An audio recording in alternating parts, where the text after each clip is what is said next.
Morto a 24 anni, in sella alla sua moto. Viaggiava su una Kawasaki 600 sul tratto di provinciale che da Vittorio Veneto porta a Follina. Antonio Calderazzo, abitante a Vittorio. All'altezza di Soller, di Cison, di Valmarino, si è trovato davanti un autocarro condotto da un agricoltore residente sul posto che era appena uscito da una laterale per immettersi in senso contrario al suo. Per la frenata il giovane ha perso il controllo della moto e ha sbattuto sul fianco del cassone e sulla ruota sinistra del camion. Nell'urto la Kawasaki è rimbalzata contro il muro di una casa. Calderazzo è stato sbalzato dal mezzo ed è finito in una canaletta a bordo strada. Le condizioni del Centauro sono sembrate subito disperate. Sul luogo dell'incidente sono arrivati i carabinieri e anche l'elicottero del SUEM, ma il motociclista era già morto per la violenza dell'impatto subito. Chi vive nella frazione chiede che al più presto venga abbassato il limite di velocità. Su questa strada qui c'è il limite di 70 all'ora, centro abitato, c'è un'osteria, c'è un incrocio, c'è tanto pericolo, può venire fuori un bambino dalla casa, la gente corre, cioè è molto brutto e non fanno niente per allentare questa strada, dovrebbero farlo,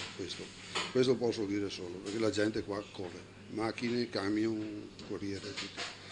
Bisognerebbe fare qualcosa. Antonio Calderazzo viveva a Vittorio Veneto con i genitori e 2 sorelle in un appartamento della residence San Martino in via Asteo. Amava la musica e le moto. La Kawasaki su cui è morto l'aveva comprata solo pochi mesi fa.